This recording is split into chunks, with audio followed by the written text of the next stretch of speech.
आता ना उन्हाळ्याच्या सुट्ट्या लागतात आणि ना मुलांची फरमाईश मात्र नक्कीच वाढणार बरं का. रोज नाश्त्याला काय बनवायचं हा मात्र आईला प्रश्न पडणारच. त्याच्यासाठी ना हा एक उत्तम पर्याय मी तुमच्यासाठी घेऊन आले. हा नाश्त्याचा एक प्रकार ना अगदी छान आहे, जो बनवायला झटपट सुद्धा तुम्ही बनवू शकता. शिवाय हा ढोकळा जर तुम्ही बघितला ना किती सॉफ्ट आणि किती जाळीदार असा तयार झालेला आहे. हा ढोकळा झटपट पद्धतीने तुम्ही सकाळी नाश्त्यासाठी तयार करू शकता. अगदी सोपी पद्धत सांगितली. शिवाय ढोकळा उशीरपर्यंत कसा मौसूद राहील ना ते सुद्धा मी तुम्हाला ह्या गोष्टीमध्ये व्यवस्थित असं सांगितलेलं आहे. त्यासाठी व्हिडिओला अजिबात स्किप न करता व्हिडिओ शेवटपर्यंत बघा. तुम्हाला जर हा व्हिडिओ आवडला तर एक लाईक करा, आपल्या चॅनलला नवीन असेल तर सबस्क्राईब करा आणि बाजूचं बेल आयकॉन क्लिक करायला विसरू नका. करूया आपल्या रेसिपीला सुरुवात.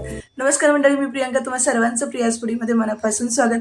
तर सगळ्यात पहिल्यांदा आपल्याला इथे ना 1 वाटी तांदूळ ना भिजत घालायचे. तर तांदूळ तुम्ही कोणताही घ्या तुमच्या घरातला, रेशनिंगचा तांदूळ वापरला तरी चालेल, काही हरकत नाहीये. फक्त 1 ते 1.5 तास अगोदर तांदूळ आपल्याला भिजत घालायचा आहे. हा तांदूळ अगदी असा भिजला पाहिजे, तुम्ही बघू शकता एक एक दाणा तांदळाचा मोकळा तुटतोय सुद्धा. अगदी असा तांदूळ आपल्याला भिजवून घ्यायचा आहे. तर इथे ना मी माझ्या घरातलाच तांदूळ वापरलेला आहे, रेशनिंगचा असला तरी चालेल.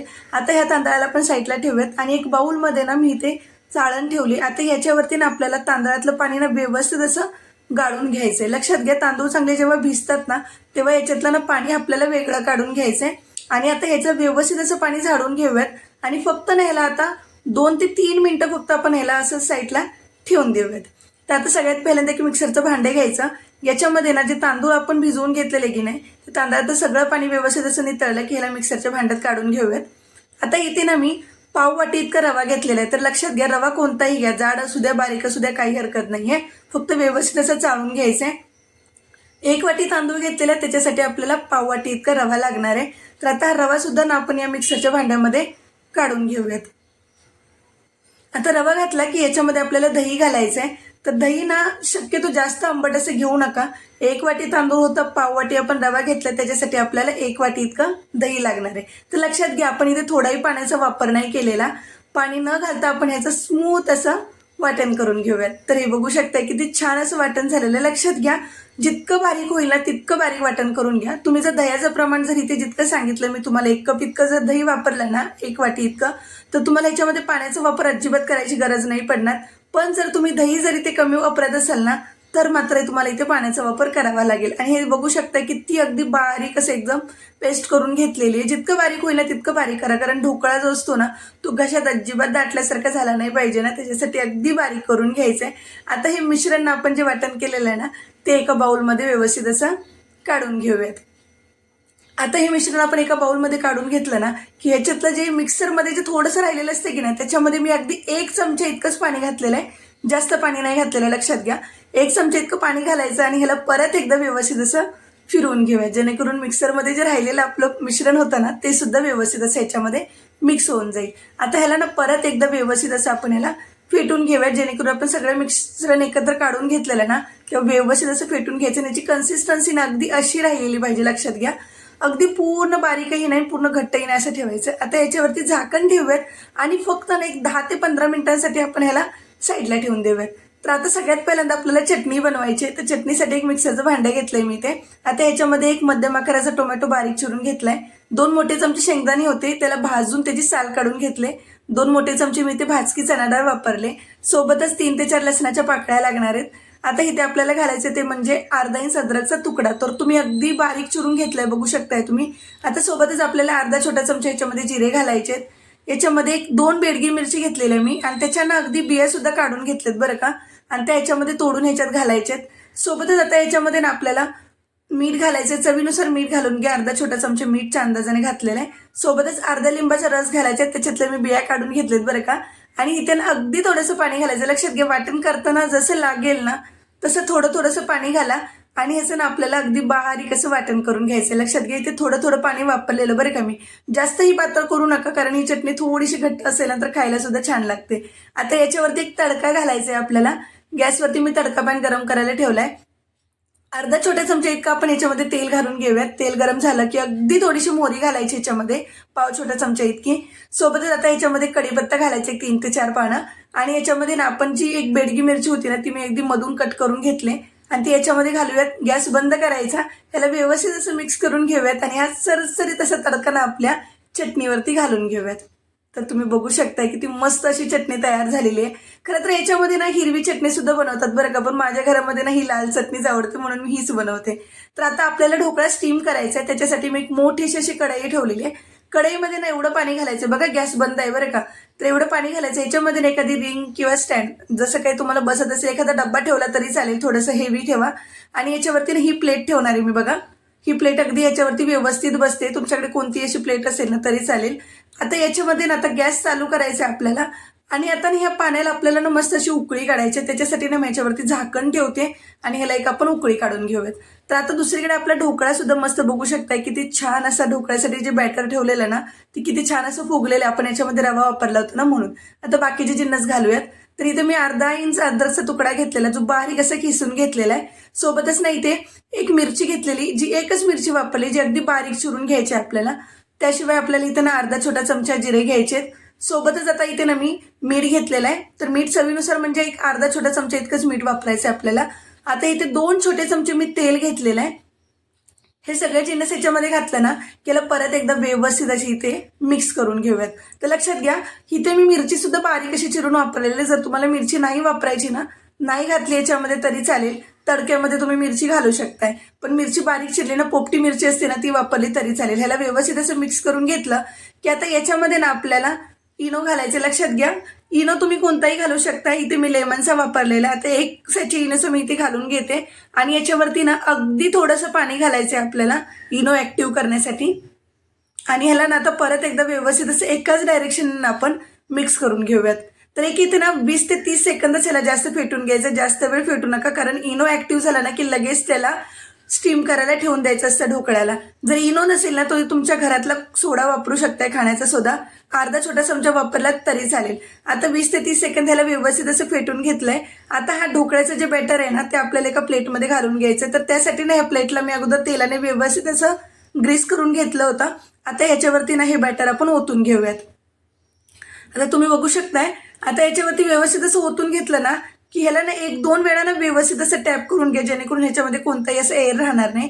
आणि आता इथे बघा आपल्या पाण्याला सुद्धा खूप छान अशी उकळी आलेली आहे. आता याच्यावरती सावकाशपणे हाताला चटके नाही बसणार ना, अगदी असं व्यवस्थित याच्यावरती ही प्लेट ठेवून द्यायची. आता याच्यावरती ना मी लाल मिरची पावडर स्प्रेड करते बघा, अगदी चिमूटभर घालायची, जास्त नाही घालायची. आता इथे बरेच जण ना काळी मिरी पूड असते ना ते सुद्धा घालतात, पण मला नाही आवडत, कारण त्याच्यामुळे ना ढोकळ्याला असा काळा कलर येतो. पण मी लाल मिरची पावडर दिसायला सुद्धा खूप छान दिसतं बरं का. आता याच्यावरती ना मी प्लेट नाही ठेवणार आहे. तर हा जो टोप आहे ना मोठा, तो व्यवस्थित असं बसतो याच्यावरती, तर तो ठेवून दिलाय. गॅसची फ्लेम ना लो टू मीडियम ठेवायची आणि ह्याला ना आपल्याला एक 10 ते 15 मिनिटांसाठी ना व्यवस्थित असं स्टीम करून घ्यायचंय. तर ढोकळ्याची हाईट कशी असते त्याच्यावरती डिपेंड आहे. आपण इथे ताटामध्ये ढोकळा ठेवलेला आहे, त्यामुळे 10 ते 15 मिनिटांमध्ये अगदी सहज होतो. आता ढोकळा आपला स्टीम झालाय की नाही ना आपण एकदा चेक करून बघूया. तर याच्यामध्ये ना चाकू एकदा रोवून बघायचा. तुम्ही साईडला रोवून बघू शकता, मध्ये रोवून बघितलं तरी चालेल. चाकू किंवा एखादी टूथपिन जर तुमची पूर्ण अशी क्लीन येत असेल ना, तर समजून जा की ढोकळा तुमचा मस्त असा स्टीम झालेला आहे. जर तुम्ही डब्यामध्ये जर ढोकळा बनवत असाल ना, तर एक जास्तीत जास्त 25 ते 30 मिनिटं किंवा 35 मिनिटं लागू शकतात. कारण तांदळाचा ढोकळा असल्यामुळे ना थोडंसं एक 3-4 मिनिटं नॉर्मल ढोकळा म्हणजे बेसनच्या ढोकळ्यापेक्षा थोडासा वेळ जास्त लागतो. तर आता ह्याला ना आपण गॅस बंद करूयात आणि ही प्लेट ना आपण व्यवस्थित अशी इथे थंड करून घेऊयात. तर आता तुम्ही बघू शकता किती मस्त अशी ढोकळ्याला आपल्या हाईट आलेली आहे. तुम्हाला खरं सांगू का, आपण जसं नॉर्मल ढोकळा बनवतो ना, बेसनचा ढोकळा बनवतो ना, त्याच्यापेक्षा ह्या ढोकळ्याला एक 5 मिनिटं थोडासा वेळ लागतो. पण एक स्टेप मी तुम्हाला इथे सांगितलेली की त्याच्यामुळे ना तुमचा ढोकळा अगदी व्यवस्थित म्हणजे उशीरपर्यंत सुद्धा तुमचा ढोकळा मऊ असा राहील, अजिबात कडक होणार नाही. आता हा ढोकळा आपला मस्त असा थंड झालेला आहे. एकदा तुम्ही वरून हात लावून बघू शकता. शिवाय खालून पण प्लेट आपली ना पूर्ण अशी थंड झाली पाहिजे. त्याच्यानंतरच ना आपल्याला ह्याच्या व्यवस्थित अशा कडा मोकळ्या करून घ्यायच्या. तर सगळ्यात अगोदर आपण ज्या साईडच्या कडा होत्या ना त्या व्यवस्थित अशा अगोदर मोकळ्या करून घेऊयात. आता हा ढोकळा ना जसा नॉर्मल ढोकळा असतो ना तसा अगदी प्लेटमधून पटकन काढायचं नाही बरं का. ह्याला ना मी प्लेटमध्येच व्यवस्थित असा कट करून घेते. तर तुम्हाला जसं हवाय तसं जेवढी जाडी पाहिजे ना ढोकळ्याची त्यानुसार तुम्ही ढोकळ्याला असं व्यवस्थित असं कट करून घेऊ शकताय. आता हा ढोकळा तुम्हाला कसा स्क्वेअर शेपमध्ये पाहिजे किंवा डायमंड शेपमध्ये पाहिजे त्यानुसार कट करून घ्या. तर मी ना इथे डायमंड शेपमध्ये ढोकळा आता कट करून घेणार आहे. तर तुम्ही बघू शकता ढोकळा कट करताना सुद्धा किती मस्त असा मोकळा झालेला तुम्हाला दिसतो, किती छान असा फुगलेला आहे शिवाय आपला ढोकळा. आता ह्याला कट करून झाला, याच्यातला ना एक पीस मी तुम्हाला आता काढून दाखवते. तर हे बघा किती छान अशा ढोकळ्याला आपल्या आतमध्ये सुद्धा किती छान अशी जाळी आलेली आहे. तुम्हाला खरं सांगू का, तुम्ही परफेक्ट सामान जर अगदी व्यवस्थित साहित्य वापरलं ना तर तुमचा ढोकळा अजिबात बिघडणार नाही. असाच अगदी परफेक्ट तुमचा ढोकळा तयार होईल. आणि हे बघू शकता किती सॉफ्ट असं तयार झालेलं आहे. अगदी असाच ढोकळा तुमचाही तयार होईल बरं का, अजिबात ढोकळा बिघडणार नाही. फक्त साहित्य अगदी व्यवस्थित वापरा. आता अजून याच्यातलं अजून एक पीस मी तुम्हाला दाखवते. तर हे बघा, प्रत्येक ढोकळ्याचं एक ना एक पीस ना अगदी परफेक्ट तयार होतो बरं का, अजिबात ढोकळा बिघडणार नाही तुमचा. हे बघू शकता, अगदी परफेक्ट असाच तुमचा ढोकळा तयार होईल. तोंडात टाकताच विरघळेल असा ढोकळा आहे बरं का हा. आणि तुमच्या मुलांना सुद्धा हा नाश्ता एवढा आवडेल ना की ते रोज या गोष्टीची ना डिमांड करतील, एवढं मात्र नक्की बरं का. तर हा ढोकळा तुम्ही बघू शकता, तर ह्याच्यामध्येच मी व्यवस्थित असायला ठेवून देते. आणि यातले ना सगळे पीस ना आपण सेपरेट करून घेऊयात. तर मी एका बाउलमध्ये हे ढोकळ्याचे सगळे पीस काढून घेतलेले आहेत. आता याच्यावरतीच ना आपल्याला मस्त असा तडका द्यायचा आहे. तर गॅसवरती तडका पण परत एकदा मी गरम करायला ठेवलेला आहे. आता याच्यामध्ये ना आपण तेल घालून घेऊयात. अर्धा छोटा चमचा मी इतकं तेल घातले, अर्धा मोठा चमचा मी याच्यामध्ये तेल घातले, सॉरी बरं का. तेल गरम झालं की लगेच याच्यामध्ये अर्धा छोटा चमचा इतकी मोहरी घालायची. मोहरी चांगली तडतडली की मग याच्यामध्ये अर्धा छोटा चमचा इतकेच आपल्याला जिरे घालायचे. एक मिरची मी ती बारीक चिरून घेतलेली, सोबतच आपल्याला नाही ते 4 ते 5 कढीपत्त्याची पानं घालायचे. आणि ह्या स्टेजला ना मी इथे गॅस बंद केलाय आणि इथे आपल्याला घालायचं ते म्हणजे पाणी. तर पाणी पुरेसं घाला बरं का. बरेच जण काय करतात, तांदळाचा ढोकळा बनवायचा असला तर पाणी घालत नाहीत. पण लक्षात घ्या, जर तुम्ही इथे पाणी घातलं ना तर ढोकळा ना तुमचा खूप उशीरपर्यंत मौसूद असा राहील. गॅस बंद करूनच पाणी घाला, नाहीतर ना पाणी लगेच जर गॅस चालू असताना घातलं ना तर गॅसची फ्लेम अशी वरती लागते आणि खूप मोठा जाळ होऊ शकतो. त्याच्यासाठी गॅस बंद करूनच तडक्यामध्ये मग पाणी घाला आणि याच्यावरती तडका घालून घ्या. तर भरपूर अशी कोथिंबीर याच्यावरती घालून घ्या आणि परत एकदा ह्याला व्यवस्थित असं आपण आता टॉस करून घेऊयात. तर टॉस केल्यामुळे काय होतं, जे आपण ढोकळ्याला जे मिश्रण वरून वापरलं ना तडक्याचं, ते सगळं अगदी प्रत्येक ढोकळ्याला लागलं जातं आणि व्यवस्थित असा ढोकळा मुरला जातो त्याच्यासाठी. आणि आता व्यवस्थित असं आपण ह्याला टॉस करून घेतलं आणि तुम्ही बघू शकताय किती मस्त असा आपला ढोकळा तयार झालेला आहे. आणि ह्याला ना मी तुम्हाला आता मधून ना तोडून सुद्धा दाखवते. हे बघा किती छान अशा ढोकळ्याला आपल्या जाळ्या आलेल्या आहेत. अगदी परफेक्ट असाच तुमचा ढोकळा तयार होईल बरं का, अजिबात तुमचा ढोकळा बिघडणार नाही.